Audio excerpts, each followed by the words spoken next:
ददाति पूर्वं यो वै वेदांस प्रहिणोति तस्मै तं हदेवम् आत्मबुद्धि प्रकाशं मुमुक्षुर् वै शरणमहं प्रपद्ये। वैदिक दिव्य ज्ञान प्रतिष्ठानमा सबैजनालाई हार्दिक स्वागत तथा अभिनन्दन गर्दै यो श्रीमद् भगवत गीताको तृतीय अध्याय अन्तर्गत आजको विषयलाई प्रस्तुत गरिन्छ, जसले पञ्चमहायज्ञ गरेर बचेको अन्न सेवन गर्दछन् उनीहरू सबै पापहरूबाट मुक्त हुँदछन्, सबै पापहरूबाट छुट्दछन्। यस्तो प्रकारले यहाँ बताइन्छ। 5 महायज्ञ, पितृयज्ञ, देवयज्ञ, ब्रह्मयज्ञ, अतिथि यज्ञ, भूत यज्ञ, यी सबै प्रकारका यी 5 प्रकारका यज्ञहरू जो विधान गरेका छन् शास्त्रमा, ती 5 प्रकारका यज्ञ गरिसकेर ती यज्ञ सम्पादन गरेपछि शेष रहेको जो अन्न छ त्यो अन्नको सेवन गर्नेवाला व्यक्तिका सबै प्रकारका पापहरू नष्ट हुँदछन् र ऊ सबै पापहरूबाट मुक्त हुँदछ। यस्ता प्रकारले जो देवता, अतिथि आदि जो छन् पञ्चमहायज्ञका भागीदार, तिनीहरूको यज्ञद्वारा यज्ञ सम्पादन गरेपछि शेष रहेको अन्नको सेवन गरेपछि ती अन्न अर्जन सम्बन्धित पापहरू उसलाई लाग्दैनन्। अतः जसले यी 5वटा यज्ञहरूको सम्पादन नगरिकन केवल आफ्ना लागि मात्रै अन्नको सेवन गर्दछ, केवल आफूले मात्रै अन्नको सेवन गर्दछ, देवतालाई पनि दिँदैन, अतिथिलाई पनि दिँदैन, ब्रह्म यज्ञ, देव यज्ञ, पितृयज्ञ, अतिथि यज्ञ, भूत यज्ञ कुनै सम्पादन गर्दैन, केवल जति कमाएको आफै मात्रै भोजन गर्दछ भने त्यो व्यक्तिले पाप भोजन गर्दछ, त्यसले त्यो पाप खान्छ, त्यसले पाप। यस्तो प्रकारले यहाँ बताइएको छ। अत यस्तो प्रकारले 5 यज्ञ गर्ने र नगर्ने दुवैको फलको प्रतिपादन गरिन्छ यहाँ। अत पञ्चमहायज्ञ जरुर गर्नुपर्दछ, अवश्य गर्नुपर्दछ। यस प्रकारले बताउनको लागि भगवान भन्नुहुन्छ, यज्ञ शिष्टासिन सन्तो मुच्यन्ते सर्वकिल्बिषैः भुञ्जते ते त्वगं पाप ये पतन्त्यात्मकारणात्। अर्थात यी पञ्चमहायज्ञको सम्पादन गरेर अवशिष्ट माने शेष रहेको अन्नको भक्षण गर्नेवाला ब्राह्मण आदि सम्पूर्ण पापहरूबाट मुक्त हुँदछन्। यसको विपरीत जसले यी पञ्चमहायज्ञहरूको सम्पादन नगरिकन केवल आफ्नो उदर पोषणका लागि, आफ्नै पेट भर्नका लागि मात्रै भोजन गर्दछन्, अन्न सम्पादन गर्दछन् भने तिनीहरूले पापको भक्षण गर्दछन्, पाप भोजन गर्दछन्। यस्ता प्रकारले यो मूल अर्थलाई बताइयो। अब यसलाई व्याख्याद्वारा बुझिन्छ। ब्राह्मण माने कोही पनि व्यक्ति, ब्राह्मण, क्षत्रिय, वैश्य जो पनि हुन्, कोही पनि व्यक्तिले यज्ञ शिष्टासी भनेको यज्ञ सम्पादन गरेर शेष रहेको अन्नको सेवन गर्दछ। प्रतिदिन प्रातःकाल उठेर सर्वप्रथम सन्ध्या वन्दन आदि नित्य कर्महरू निवृत्त गरेपछि महायज्ञहरूको पनि सम्पादन गर्दछ। अर्थात् पितृयज्ञ, देवयज्ञ, ब्रह्मयज्ञ, अतिथि यज्ञ, भूत यज्ञ यिनीहरू सबै सम्पादन गर्दछ र ती यज्ञहरू सम्पादन गरे पश्चात शेष रहेको अन्नको सेवन गर्दछ भने ऊ सबै प्रकारका पापहरूबाट मुक्त हुँदछ। अब यी 5 महायज्ञ जो हुन् श्रुतिले बताएका छन्, देवयज्ञ, अतिथि यज्ञ, यी जति पनि यज्ञहरू छन्, ब्रह्मयज्ञ, पितृयज्ञ, यी सबै प्रकारका यज्ञहरू श्रुतिले बताएका हुन्। किन बताएका हुन् त भन्दाखेरि यी यज्ञहरूद्वारा व्यक्ति सबै पापहरूबाट मुक्त हुँदछ। कस्ता प्रकारका पापहरूबाट भन्दा श्रुतिले बताएका छन्, खण्डने, पेचणे, चुल्ली, 14 कुम्भी च मार्जने, पञ्चसूना गृहस्थस्य पञ्चयज्ञात् प्रणश्यति। अर्थात् गृहस्थले प्रतिदिन कर्म गर्ने क्रममा यी 5 प्रकारका पापहरू गर्दछ। यी 5 प्रकारका पापहरू ऊद्वारा सम्पादन हुन्छन्। यी पापहरू हुन्छनै हुन्छन्, चाहेर पनि यी पापबाट बच्न सक्दैन। यी कस्ता पाप कर्म हुन् त भन्दाखेरि ओखली ढिकी कुट्ने परम्परा थियो, पहिले ओखली चलाउने परम्परा थियो। तर अहिले त्यसलाई विकल्प चाहिँ मेसिन चलाउँदछन्। मेसिनमा धानहरू लगाएर पिस्दछन्। अब त्यसमा लाखौँ प्रकारका कीटाणुहरू हुन्छन्, अनेक प्रकारका जीवहरू हुन्छन्, ती सबै जीवहरू मर्दछन्। त्यो एउटा पाप भयो। अर्को चाहिँ चक्की भनेको जाँतो। प्राचीन कालमा जाँतो चलाउँदैथे, जाँतो घुमाउँदैथे। अब अहिले पनि त्यो जाँतोको विकल्प मेसिन छ, तर पनि उस्तै हो। त्यसमा पनि गहुँ, मकै इत्यादि पिस्छ, कोदोहरू पिस्दाखेरि त्यसमा पनि अनेकौँ जीवहरू हुन्छन्, ती सबै जीवहरू पिसेर मर्दछन्। त्यो अर्को पाप भयो। त्यसै प्रकारले चुलो, आगो जलाउँदाखेरि पहिलेको समयमा चुलामा आगो बाल्दथे, अहिले पनि गाउँ बस्तीमा बाल्दछन्। त्यस्तै प्रकारले अब अहिले विकल्प छ, ग्यास चलाइन्छ, हिटर चलाइन्छ, भुकारी चलाइन्छ। यी सबै प्रकारका अग्नि इत्यादिद्वारा, चुलाद्वारा अनेक प्रकारका जीवहरूको हत्या हुन्छ। तेस्रो पाप। त्यसै प्रकारले जलकुम्भी भनेको प्राचीन समयमा कुवामा गएर जल भरेर ल्याउँदथे। त्यसै प्रकारले अब आजभोलि ट्याङ्कीमा स्टक गरेर राखेको हुन्छ। हो त्यसद्वारा पनि अनेक प्रकारका जीवहरूको हत्या हुन्छ, नाना प्रकारका जीवहरू मर्दछन्। त्यस्तै प्रकारले अब अर्को छ बढार्ने। मार्दिने भनेको बढार्ने। बढार्दाखेरि पनि अनेक प्रकारका बढार्दा, पोचा लाउँदा नाना प्रकारका कीटाणुहरू, अनेक प्रकारका जीवहरूको हत्या हुँदछ।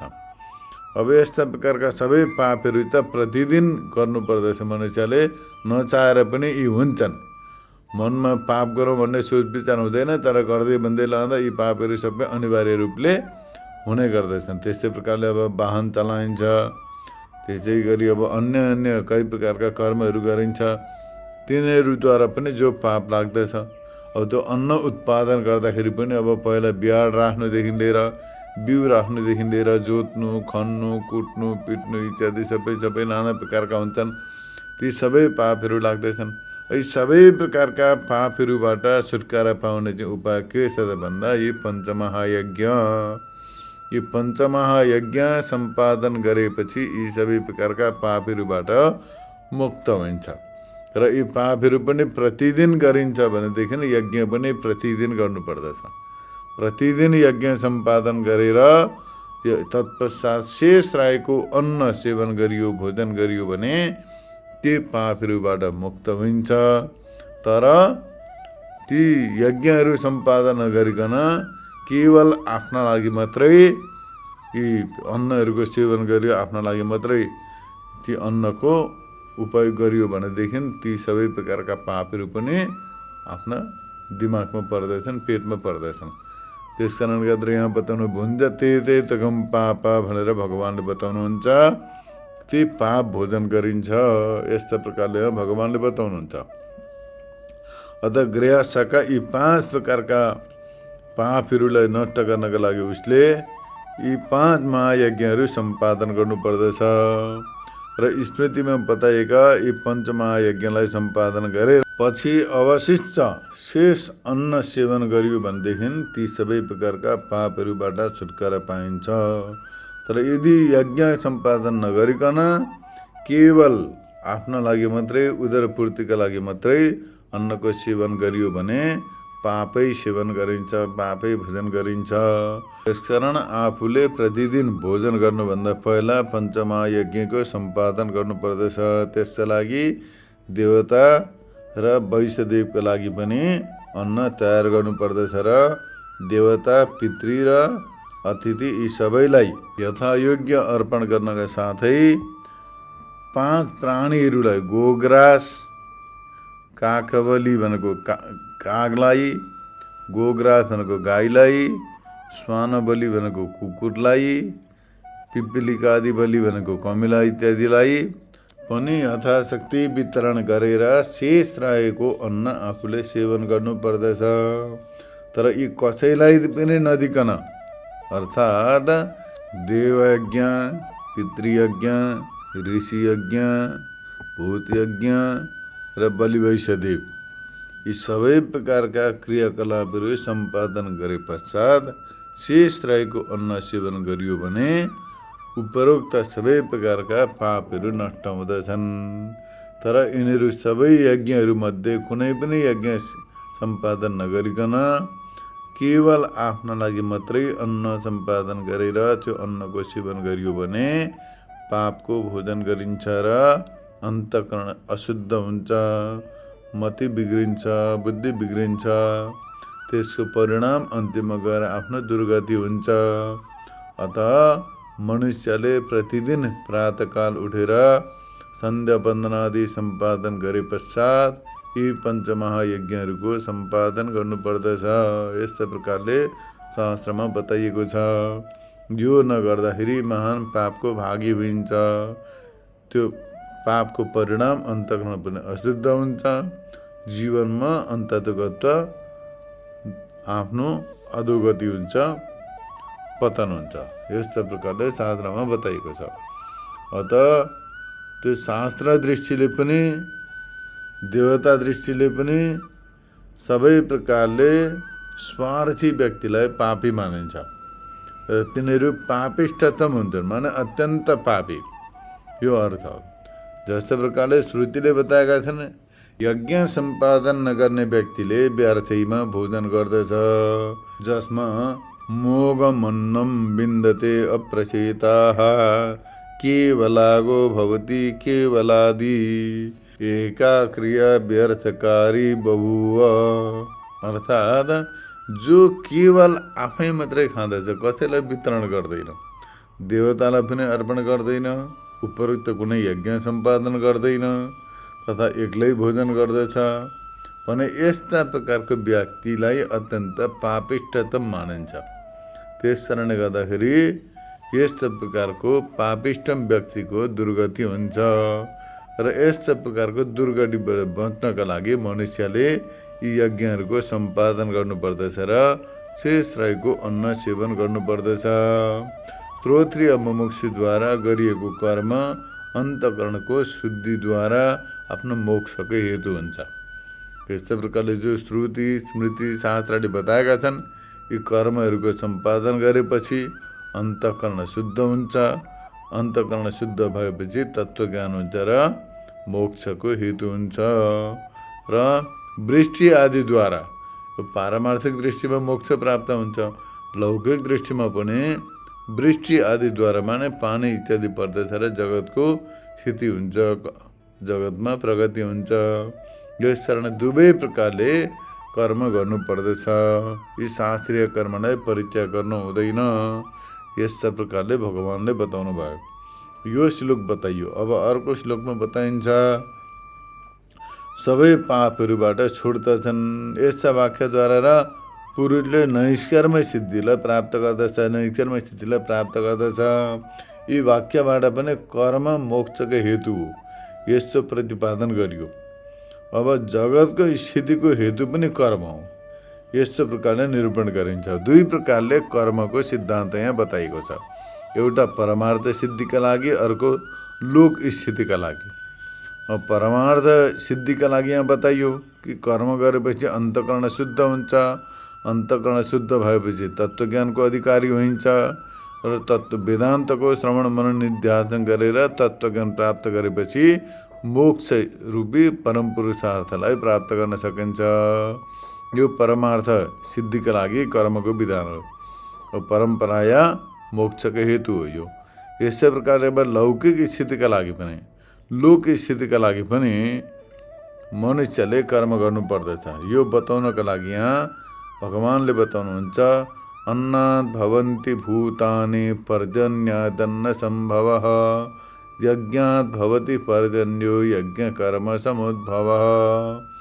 श्रोत्रिय ब्राह्मणद्वारा, श्रोत्रिय ब्राह्मण माने जसले शास्त्रको अध्ययन गरेका छन्, सुनेका छन्, बुझेका छन्, उनीहरूद्वारा शास्त्र अनुसार शास्त्रले विधान गरेको यज्ञद्वारा वृष्टि हुन्छ। अर्थात् जो श्रोत्रिय ब्रह्मनिष्ठ छन्, श्रोत्रिय माने परम्परागत वेदादि शास्त्रको आफ्नो शाखाको अध्ययन गरेका छन्, तदनुसार कर्म गर्दछन्, यज्ञ सम्पादन गर्दछन् भने त्यो यज्ञ रूप कर्मबाट वृष्टि उत्पन्न हुन्छ, माने पानी पर्दछ, वृष्टि हुन्छ। जहाँ यज्ञ हुन्छ, यज्ञ भवति पर्जन्य, यज्ञ गरेपछि पानी वर्षा हुन्छ। यस्तै प्रकारको जल वृष्टि भएपछि धान, गहुँ आदि अन्नहरू उत्पत्ति हुन्छन्। नारी पुरुषहरूले सबै प्राणीले त्यो अन्नको सेवन गर्दछन्, त्यो अन्नबाट प्राणीहरू उत्पन्न हुँदछन्। एवं वृष्टिद्वारा जगतको उत्पत्तिमा मुख्य कारणभूत यज्ञ जो छ त्यो वैदिक क्रियाबाट उत्पन्न हुँदछ। यस्ता प्रकारले यो जान्नुपर्दछ। अब यो यज्ञ जो छ, यज्ञ कसरी सम्पादन हुन्छ? कर्मबाट। कर्म कहाँबाट विधान छ त भन्दा वेदबाट विधान छ। त्यस कारणले गर्दा यज्ञ वैदिक क्रियाबाट उत्पन्न हुन्छ।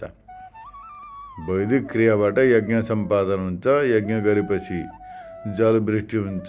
जलवृष्टि भएपछि धान, गहुँ, जौ इत्यादि अन्नहरू उत्पन्न हुँदछन्। अन्नको सेवन गरिन्छ। अन्नको सेवन गरे पश्चात त्यसको माध्यमबाट प्राणीहरू उत्पन्न हुन्छन्। यस्ता प्रकारले यहाँनिर बताइएको छ। अतः यो भावार्थ बताइयो, यसलाई व्याख्याद्वारा पनि बुझ्नु पर्दछ। अब यहाँ बताउनुहुन्छ राम्रो प्रकारले अग्नौ प्राश्चाहुति सम्यक आदित्यमुपतिष्ठते आदित्य जायते वृष्टिर्वृष्टिरन्नं ततः प्रजा। अर्थात् राम्रो प्रकारले जो हवन गरिन्छ, विधिपूर्वक जो औषधिहरू इत्यादि मिलाएर अन्नको हवन गरिन्छ, यज्ञ गरिन्छ, त्यो यज्ञ गरेर जो हवन गरिएको जो पदार्थ छ त्यो बाष्पको रूपमा सूर्यमा पुग्दछ। सूर्यमा गएर लिनुहुन्छ, सूर्यलाई प्राप्त गर्दछ। त्यसले सूर्यको तापमानमा त्यो सम्मिलित भएपछि त्यसबाट वृष्टि हुन्छ। वृष्टिबाट अन्न उत्पन्न हुन्छ र अन्नबाट प्रजा उत्पन्न हुन्छन्। यस्तै प्रकारले श्रुतिमा बताइएको छ। विधिवत वेदादि अध्ययन गरेका श्रोत्रिय ब्राह्मणहरूले शास्त्रको विधि अनुसार जो यज्ञ गर्दछन्, यज्ञ सम्पादन गर्दछन्, त्यो यज्ञबाट पर्जन्य यानि वृष्टि हुन्छ, पानी पर्दछ। अब पानी परेपछि व्रीहि, यव आदि अनेक प्रकारका अन्नहरू उत्पन्न हुँदछन्। जब पानी पर्दछ, पानी परेपछि गहुँ, धान, मकै इत्यादि सबै प्रकारका जौहरू, यो अन्नहरू उत्पन्न हुँदछन्। त्यो अन्न उत्पन्न हुन्छन्। त्यो अन्नलाई स्त्री पुरुषहरूले सेवन गर्दछन्, सबैले सेवन गर्दछन्। त्यो अन्न सेवन गरेपछि त्यो अन्नबाट नारीमा रज र पुरुषमा वीर्य उत्पन्न हुन्छ। त्यो जो अन्न भोजन गरेको अन्न जो छ पुरुषका शरीरमा वीर्यका रूपमा परिणत हुन्छ, नारीका शरीरमा गएर त्यो रजका रूपमा परिणत हुन्छ। त्यो परिणत भएपछि त्यो गर्भधान आदि संस्कारको माध्यमबाट त्यसको सम्मिलित हुन्छ र त्यसैबाट जीवहरू जन्मिन्छन्, प्राणीहरू उत्पन्न हुन्छन्। सबै प्राणीहरू होइन, सबै प्रकारका 4 प्रकारका प्राणीहरू छन्। त्यसमा जलचर, थलचर, आकाशचर सबै प्रकारका प्राणीहरूले अन्न सेवन गर्दछन्। अन्न सेवन गरेपछि त्यसबाट प्राणीहरू उत्पन्न हुन्छन्, उनीहरूका सन्तान उत्पन्न हुन्छन्। यस कारणले गर्दाखेरि सबै अन्नबाट उत्पन्न भएका हुन् प्रजाहरू भनेर यस्तो प्रकारले बताइन्छ। र त्यो अन्नबाट नै जीवित पनि रहन्छन्। जो उत्पन्न हुन्छन् अन्नबाट नै, अन्नैद्वारा तिनीहरू जीवित रहन्छन्। यस्तो प्रकारले सर्वत्र देखिन्छ पनि, प्रमाण पनि छ, अनुभव पनि छ। यस्तो प्रकारले वृष्टि र अन्नद्वारा यज्ञलाई जगतको जीवनको हेतु मानिन्छ। यज्ञलाई जगतमा जीवनको हेतु मानिन्छ। कसरी भन्दा वृष्टि र अन्न उत्पादनद्वारा। यज्ञ गरेपछि वृष्टि हुन्छ, पानी पर्दछ, पानी परेपछि अन्न उत्पन्न हुन्छ। यज्ञ गरिएन भने हुँदैन। अब यसमा सन्देह उत्पन्न हुन सक्दछ कि कहीँ यस्ता जग्गा छन् अब यज्ञ गर्दैनन् उनीहरूले, त्यहाँ पनि पानी परिरहेको छ, त्यहाँ कसले यज्ञ गरेर पानी पर्यो भन्दा यज्ञ भनेको यस्तो विधि हो। यो अहिले वैज्ञानिकहरूले पनि यसलाई पुष्टि गरेका छन्, यसलाई प्रुभ गरेका छन् कि यज्ञद्वारा जो प्रदूषण जो छ नि, पोल्युसन, यो पनि हटेर जान्छ। वायुमण्डल शुद्ध हुँदछ। एउटा कुरो अर्को कुरो यज्ञद्वारा त्यो वायुमण्डल शुद्ध हुनका साथसाथै पानी पनि पर्दछ। अब त्यो एक ठाउँ जस्ता प्रकारले एउटा सानो प्यारासिटामोलको ट्याब्लेट खाएपछि सारा शरीरमा उत्पन्न भएको ज्वरो जो फिभर त्यो सबै नष्ट हुँदछ। यो होइन कि मुख वरिपरिको मात्रै जहाँबाट खाइयो त्यहाँ मात्रै त्यो ज्वरो नष्ट हुन्छ भन्ने कुरो होइन। एउटा सानो इन्जेक्सन लगाएपछि साराका सारा शरीरलाई त्यसले काम गर्दछ। त्यसै प्रकारले अब एक ठाउँ यज्ञ सम्पादन गर्यो भनेदेखि पुराका पुरा वायुमण्डललाई त्यसले शुद्ध गर्दछ। त्यति शक्ति त्यसमा हुन्छ। जस्तै प्रकारले अब अर्को उदाहरणबाट पनि बुझ्न सकिन्छ। अब मनुष्यले आजभोलि कुनै पनि रोग नलागोस् भनेर त्यसको भ्याक्सिन लगाइन्छ। जस्तो कोरोनाको लगाइयो, त्यस्तै प्रकारले अन्य त्यस्तै प्रकारका बिमारको पनि भ्याक्सिन लगाइन्छ। कयौँ वर्षसम्म त्यसले काम गर्दछ। कयौँ वर्ष त्यसले काम गर्दछ। त्यो औषधिले प्रभाव पार्दछ र कुनै प्रकारको रोग लाग्न दिँदैन, इम्युनिटी पनि डाउन हुन दिँदैन। यस्तो प्रकारले इम्युनिटी सिस्टमलाई पनि त्यसले प्रोटेक्ट गर्दछ र शरीरलाई पनि स्वस्थ राख्दछ। त्यसै प्रकारले अब हाम्रा ऋषि महर्षिहरूले कयौँ हजार वर्षसम्म यज्ञ गरे। त्यो यज्ञको प्रभाव आज पनि छ। भले आज यज्ञ नहो तर त्यो गरेको यज्ञको प्रभाव आज पनि छ र आज पनि यथावत यज्ञ गर्दछन्। यत्रतत्र यज्ञ गरेको देखिन्छ। त्यो यज्ञको पनि प्रभाव पर्दछ। प्राचीन कालमा गरेका यज्ञहरूको प्रभाव पनि छ। जस्तो प्रकारले पूर्व जन्ममा गरेका कर्मको फल हामी यो जन्ममा भोग्दैछौँ। त्यसै प्रकारले यो कर्मको सिद्धान्त जो छ बडा अटल सिद्धान्त छ, बडो वैज्ञानिक छ। त्यस कारणले गर्दा एकदम वैज्ञानिक कुरा हो। यो यज्ञ जो छ अत्यन्त वैज्ञानिक छ। यो यसै विषयलाई भगवानले बताउनुहुन्छ कि यज्ञ जो छ प्राणीहरू उत्पन्न प्रति हेतु हो, माने कारण। यज्ञ गरेपछि जलवृष्टि हुन्छ। जलवृष्टि भएपछि अन्न उत्पन्न हुन्छ। अन्न उत्पन्न भएपछि त्यो अन्न सबै प्राणीले सेवन गर्दछन्। ती प्राणीहरूमध्ये नारीमा त्यो अन्न सिस्टमअनुसार ईश्वरको विधानअनुसार रजका रूपमा परिणत हुन्छ, पुरुषमा वीर्यका रूपमा परिणत हुन्छ। त्यो शुक्र शोणित भनिन्छ। त्यो रजलाई शोणित भनिन्छ, वीर्यलाई शुक्र भनिन्छ। तिनीहरूको जो सम्मिलित हुन्छ गर्भधान इत्यादि संस्कारद्वारा, त्यो सम्मिलित भएपछि त्यसबाट शरीर निर्माण हुन्छ र त्यसैबाट प्राणीहरू उत्पन्न हुन्छन्। फेरि जन्मेपछि अन्नद्वारा नै तिनीहरू जीवित पनि रहन्छन्। तिनीहरू पनि अन्नद्वारा नै जीवित रहन्छन्। त्यस कारणले गर्दाखेरि प्राणीहरू उत्पन्न प्रति यज्ञको बहुत महत्त्वपूर्ण भूमिका हुनाले गर्दाखेरि यसलाई प्राणी उत्पन्न प्रति यज्ञलाई हेतु भने कारण मानिन्छ। यस्ता प्रकारले बुझ्नु पर्दछ। त्यो यज्ञ कसरी सम्पादन हुन्छ भन्दा कर्मद्वारा सम्पादन हुन्छ। यज्ञ त क्रियात्मक हुन्छ।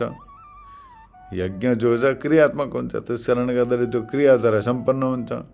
त्यो क्रिया कसले गर्दछन् भन्दा यजमान र पुरोहित ऋत्विज भएर गर्दछन्। ऋत्विक र यजमान, ऋत्विक जो पुरोहित छन्, पुरोहित पण्डित, उनीहरू र यजमान मिलेर त्यो यज्ञ सम्पादन गर्दछन्। जसमा होम गरिन्छ, मन्त्र पढिन्छ, अनेक प्रकारका विधि विधानहरू गरिन्छ। ती वैदिक क्रियाहरूद्वारा त्यो यज्ञ सम्पादन हुन्छ। त्यस कारणले गर्दाखेरि कर्म ब्रह्मोद्भवम विद्धि, त्यो कर्मद्वारा यज्ञ सम्पादन हुन्छ। त्यो कर्म कहाँबाट छ त भन्दाखेरि ब्रह्मोद्भवम माने वेदले विधान गरेका छन्। त्यो यज्ञ कर्मको विधान कसले गरेका छन्? वेदले गरेका छन्।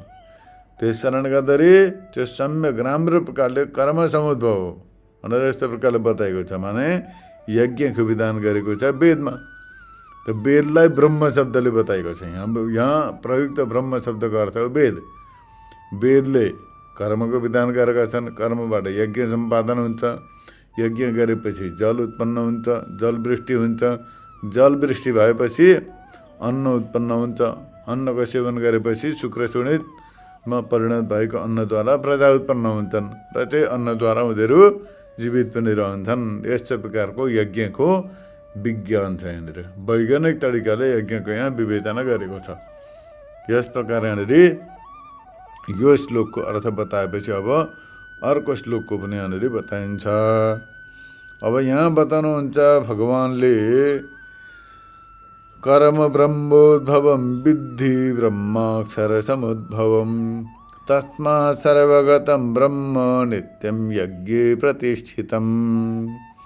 अर्थात कर्म जो छ यस्ता प्रकारले तिमीले यो निश्चय गरेर जान कि यज्ञमा हेतुभूत कर्मको उत्पत्ति वेदबाट भएको। वेदले विधान गरेका छन् कर्मको विधान वेदले गरेका छन्। यसकारण कर्मको उत्पत्ति वेदबाट भएको हो। र वेद कहाँबाट उत्पन्न भयो त भन्दा परम ब्रह्म परमात्मादेखि।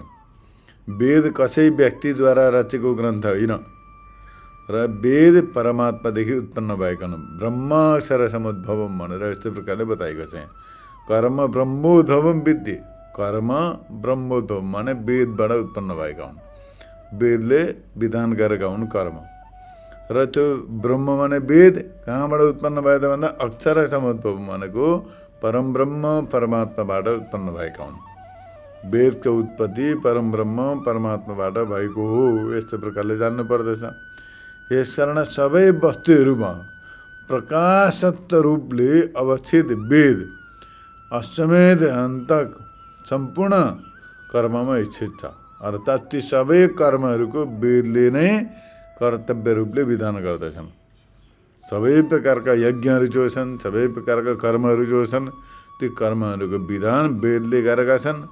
त्यो वेद कहाँबाट उत्पन्न भए त भन्दा परम ब्रह्म परमात्माबाट उत्पन्न भएका हुन्। यस्तो प्रकारले जान्नु पर्दछ। कर्म इच्छा यहाँनिर यज्ञको कारणभूत जो कर्म छ, यज्ञ जो गरिन्छ त्यो यज्ञ त कर्मद्वारा सम्पादित हुन्छ। त्यो यज्ञको कारणभूत जो कर्म छ त्यो ब्रह्मोद्भव हो। अर्थात् ऋग आदि वेदहरूको नाम हो ब्रह्म। यहाँनिर प्रयुक्त ब्रह्म शब्दको अर्थ वेद हुन्। र यी वेदहरू ऋग साम यजु जो वेदहरू छन्, जो प्रसिद्ध छन्, सबैलाई याद पनि हुन्छ। ऋग्वेद, सामवेद, अथर्ववेद, यी सबै प्रकारका वेदहरू जो छन् यिनीहरूलाई ब्रह्म शब्दले यहाँ बताइएको छ। अब यिनै वेदद्वारा कर्म सम्पादन हुन्छ। यिनै वेदले कर्मको विधान गरेका छन्। यस्ता प्रकारले जान्नु पर्दछ। र त्यो ब्रह्म माने वेद जो छन्, जो ऋग साम यजु वेद जो छन्, यिनीहरू अक्षर ब्रह्मबाट उत्पन्न भएका हुन्। अक्षर ब्रह्म, क्षर भनेको नष्ट हुने, अक्षर भनेको नाश नहुने, अविनाशी परम ब्रह्म परम तत्त्व जो छ त्यसै परम ब्रह्मबाट उत्पन्न भएका हुन्। यस्तो प्रकारले जान। किनभने यहाँ श्रुतिमा पनि बताइएको छ, अस्य महदो भूतस्य निश्चितमेतद् ऋग्वेदो यजुर्वेद इति। अर्थात् त्यो महानको माने परम ब्रह्म परमात्माको यो ऋग्वेद यजुर्वेद सामवेद यिनीहरू श्वास समान हुन्। अर्थात् श्वास हुन्। जस्ता प्रकारले हामीले श्वास फेर्दछौँ, श्वास लिन्छौँ, त्यसै प्रकारले परमात्माका श्वास हुन् यी वेदहरू। यस्तै प्रकारले श्रुतिले बताएका छन्।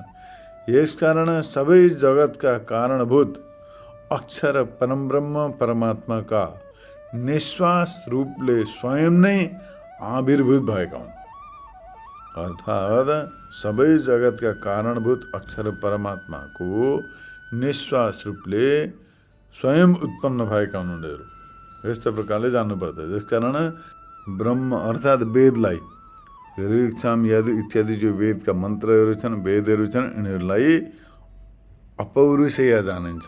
अपौरुषेय जान्नुपर्दछ। पौरुषेय भनेको कुनै व्यक्तिद्वारा रचना गरेको विषय, कुनै व्यक्तिले निर्माण गरेको विषयलाई, कुनै पुरुषले निर्माण गरेको विषयलाई पौरुषेय मानिन्छ। तर कुनै व्यक्तिद्वारा निर्माण भएको होइनन् वेद, कुनै व्यक्तिले रचेका होइनन्, कुनै ऋषि कुनै देवताले रचेका होइनन्। यी त साक्षात् परमब्रह्म परमात्माका श्वास हुन्। त्यस कारणले गर्दा वेदलाई अपौरुषेय मानिन्छ। अपौरुषेय जान्नु पर्दछ। अतः जगतको उत्पत्ति र स्थितिको मूल कारण एक यज्ञ नै हो। त्यसकारण स्वयं सर्वगत भनेको सर्वव्यापक सबै अर्थहरूमा प्रकाश रूपले सम्पूर्ण लोकहरूमा तत्तत् धर्मको नियतिको स्थापक रूपले लोक अनुसारले जो धर्म छन्, जो विधान छन्, ती सबैको स्थापक रूपले, सबैको फाउन्डर जो सर्वत्र स्थित छ, सबैतिर व्याप्त रूपले स्थित छ, त्यो पनि ब्रह्म हो। माने वेद यज्ञमा नै स्थित छ। जो वेद हुन् त्यो यज्ञमै स्थित छन्।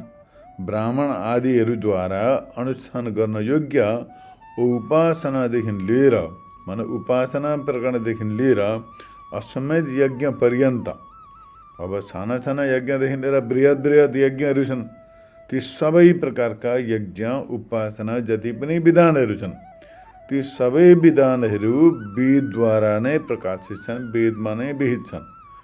त्यस कारणले गर्दाखेरि वेदलाई नै यी सबैको मूल स्रोत मानिन्छ। वेद नै हुन्।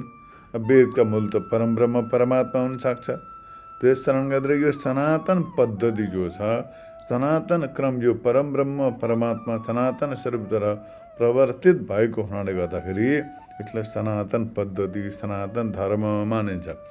यो जो यहाँ बताइयो, जो कर्तव्यहरू यहाँ विधान गरिए, यी विधानहरूको, यी कर्तव्यहरूको यथावत रूपले पालन गर्नु नै सनातन धर्मको पालन हो, सनातन धर्मको अभ्यास हो।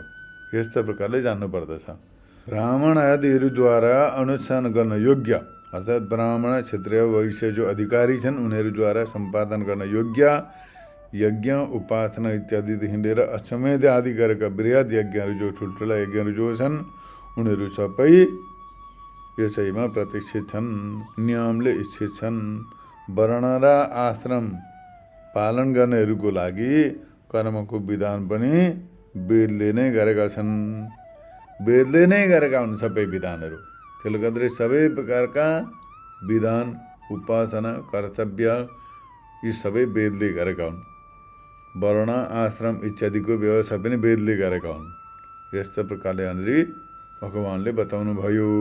प्रकरणलाई उपासमार गर्दै भगवान बताउनुहुन्छ, एवं प्रवर्तितं चक्रम नानुवर्तयति हय अघायुरिन्द्रियारामो मोघम पार्थ सजीवति।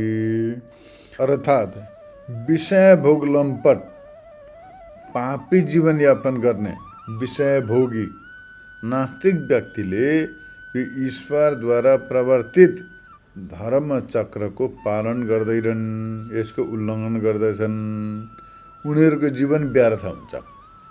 जुन चाहिँ विषय भोगी, इन्द्रिय विषय लुलुप नास्तिक व्यक्तिहरूले यो ईश्वरद्वारा प्रवर्तित धर्मको पालन गर्दैनन्, उनीहरूको जीवन व्यर्थ हो, उनीहरूको जीवन निष्फल हो। यस्तो प्रकारले बताउनुहुन्छ।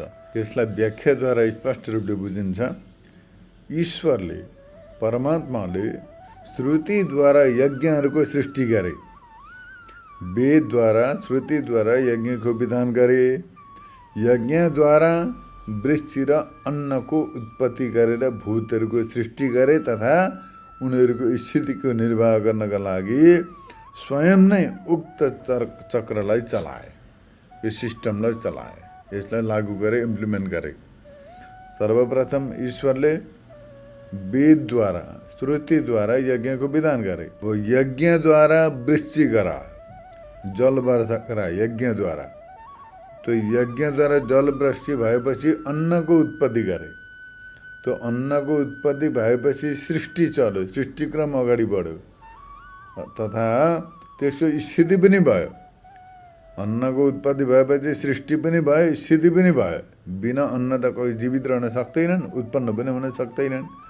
त्यसकारण अन्नद्वारा सबै उत्पत्ति पनि भयो, उनीहरूको स्थिति माने निर्वाह पनि भयो। त्यो निर्वाह निरन्तर गर्नका लागि, त्यो क्रमलाई यथावत यो सिस्टमलाई राख्नका लागि भगवानले त्यो चक्र चलाए, यो विधान गरे। जो विधान यहाँ बताइयो यो विधान गरे, यो चक्र चलायो। अब यो ईश्वरद्वारा चलाइएको चक्रको यो लोकमा सबैले अनुकरण गर्नुपर्दछ। तर जसले यसको उल्लङ्घन गरेर यो ईश्वरद्वारा चलाइएको चक्रको अनुसरण गर्दैनन्, यसको पालन गर्दैनन् भने त्यस्ता प्रकारका कर्माधिकारी ब्राह्मणहरूले यसको अनुसरण नगरेको कारण उनीहरू पतन हुन्छन्, उनीहरूको दुर्गति हुन्छ। परमेश्वरद्वारा श्रुतिद्वारा प्रतिपादित कर्मयोगको अनुष्ठान नगर्ने, ईश्वरको यस्तो प्रकारको आज्ञाको पालन नगर्ने र स्वयं इन्द्रियाराम भनेको आफूले जे मनपर्छ त्यही गर्ने, जसो मनपर्छ त्यसै गर्ने, इन्द्रियहरूका विषयमा सदैव रमाउने। इन्द्रियराम भने जो इन्द्रियहरूका विषयमा रमाउँदछ त्यसलाई इन्द्रियराम भनिन्छ। इन्द्रियका विषयमा आफ्नो मनमर्जी अनुसारले रमाउने व्यक्तिलाई इन्द्रियराम भनिन्छ। त्यो इन्द्रियराम भएर रहन्छ। ईश्वरद्वारा चलाएको विधानको पालन गर्दैन, ईश्वरलाई पनि मान्दैन, वेदलाई पनि मान्दैन, ती वेदद्वारा विहित विधानलाई पनि मान्दैन, केही पनि गर्दैन, कर्मको अधिकारी भएर पनि कर्मको अनुष्ठान गर्दैन। त्यसको विपरीत सदैव मोज मस्ती गरिरहन्छ, इन्द्रियका विषयको सेवन मात्रै गरिरहन्छ भने त्यस व्यक्तिलाई इन्द्रियराम भनिन्छ। र इन्द्रियहरूका विषयमा सदैव रमण गर्ने हुँदा उसलाई इन्द्रियराम भनिएको। अर्थात् विषय भोग्न पर्छ, सदैव विषय भोगमा तल्लीन रहन्छ। यस कारणले गर्दाखेरि त्यसलाई अघायु भनेको जसको आयु चाहिँ पाप छ, त्यसको सम्पूर्ण आयु पापमय हुन्छ। पुराका पुरा आयु त्यसको पुण्यमय आयु हुँदैन, पापमय आयु हुन्छ। आयु पनि दुई प्रकारका हुन्छ, एउटा पुण्य आयु, अर्को पाप आयु। जसले ईश्वरद्वारा वेदद्वारा बताइएका जो विधानहरू छन्, आफ्ना लागि जो विधान गरेका छन् शास्त्रले, त्यो कर्मको अनुष्ठान गर्दै, ती विधानहरूको पालन गर्दै, त्यसको अनुसरण गर्दै यथावत विधिपूर्वक जीवनयापन गर्दछ भने उसको आयु पुण्य आयु हुन्छ, पवित्र आयु हुन्छ। तर जसले त्यसको टोटली विपरीत, पूर्ण विपरीत दिशामा गएर ईश्वरले चलाएको विधानलाई पनि मान्दैन, शास्त्रलाई पनि मान्दैन, सबैको उल्लङ्घन गरेर केवल विषयको सेवन गर्दै विषय भोगलम्पट भएर जीवनयापन गर्दछ भने त्यसको आयुलाई पाप आयु भनिन्छ। अर्थात् त्यसलाई अघायु भनेको पाप आयु थियो। त्यो पाप आयु भएर कागको समान, जस्तो प्रकारले काग, कुकुर यस्ता गधाहरू प्राणीहरू छन्, तिनीहरू समान उसको आयु निष्फल हुन्छ, बेकार हुन्छ, उसको आयु व्यर्थ हुन्छ, निष्फल हुन्छ। यस्तो प्रकारले बताउनुहुन्छ। उसले पुरा जीवन व्यर्थमा बिताउँदछ। भन्न चाहिँ भन्छ मेरो जीवन ठिक छ, एकदम राम्रो, म मस्त छु म भन्छ, तर हुँदैन। त्यो मस्ती 2 दिनमा गएर समाप्त हुन्छ, पछाडि गएर त्यसको सारा मस्तीको हावा निक्लिन्छ। तत्पश्चात कुन चाहिँ रौरव नर्कमा, घरि कुम्भीव्याग नर्कमा, घरि कुकुर सुँगुर इत्यादि निचुरीमा पुग्दछ। यस्ता प्रकारले उसको दुर्गति हुन्छ। त्यसको विषयमा उसले कहिले कल्पना पनि गर्न सकेको हुँदैन, त्यो फल उसले भोग्नै पर्दछ। त्यस कारणले गर्दाखेरि उसको आयु व्यर्थ, जीवन व्यर्थ हुन्छ। केवल यति मात्रै होइन, अब त्यो ईश्वरको आज्ञाको उल्लङ्घन गरेका दोषले गर्दाखेरि र विधान गरेका कर्मको नगर्ने र त्यो विपरीत कर्म गर्नाले गर्दाखेरि त्यसको पापहरूको समूह यति बढेर जान्छ, त्यो कल्प कल्पसम्म त्यस्तो नरकमा बास हुन्छ। जसले ईश्वरद्वारा प्रवर्तित त्यो विधान छ त्यसलाई पालन गरेन, त्यो नगरेको दोष पनि छ, निषिद्ध कर्म गरेका पापहरू पनि छन् त्यसमा। ती सबै प्रकारका नाना प्रकारका दोष समूहले गर्दा, पाप समूहको कारणले गर्दाखेरि त्यो कल्प कल्पसम्म त्यो नरकमा त्यसको बास हुन्छ, नरकमा डुबिरहन्छ। यस्ता प्रकारले उसको दुर्गति हुन्छ। यसकारण विवेकी मुमुक्षु व्यक्तिले जो मुक्ति चाहन्छन्, कल्याण चाहन्छन्, त्यस्ता प्रकारका कल्याण चाहने मुमुक्षु व्यक्तिले यो संसाररूपी भवसागरबाट पार तर्नका लागि आफ्नो अज्ञानलाई नष्ट गरेर ज्ञानरूप परमानन्द स्वरूप चैतन्य स्वरूपको साक्षात्कार गर्नको लागि शास्त्रद्वारा प्रतिपादित, शास्त्रले विधान गरेका विधिको अनुकरण गर्नुपर्दछ, अनुष्ठान गर्नुपर्दछ। साथै लोकहितका लागि पनि, आफ्नो हित र लोकहितका लागि पनि शास्त्रको पालन गर्नुपर्दछ र वेदोक्त कर्महरूको अनुष्ठान अवश्य गर्नुपर्दछ। त्यो अनुष्ठान नगरिकन कुनै पनि व्यक्तिको उत्थान हुन सक्दैन, कोही व्यक्तिको उद्धार हुन सक्दैन। प्रत्येक व्यक्तिहरूले स्वयं आफै यी कर्महरूको अनुष्ठान गर्नुपर्दछ। किनकि भिन्न भिन्न व्यक्तिका लागि भिन्न भिन्न प्रकारका कर्महरूको विधान गरेका छन्। ब्राह्मणका लागि, त्यसमा पनि ब्राह्मणहरूमा पनि गृहस्थ, ब्रह्मचर्य, वानप्रस्थी सबैका लागि भिन्न भिन्न प्रकारका कर्मको विधान गरेको छ, आचरणको विधान गरेका छन्। त्यसकारण गर्दै सामान्य धर्म पनि विशेष धर्म पनि सबै प्रकारका धर्म अनुष्ठानहरूको पालन गर्नुपर्दछ, शास्त्रीय कर्मको अनुष्ठान गर्नुपर्दछ। यस्ता प्रकारले यहाँ आजको विषयलाई निरूपण गरियो। आजलाई यति नै। हरि ओम तत्सत्।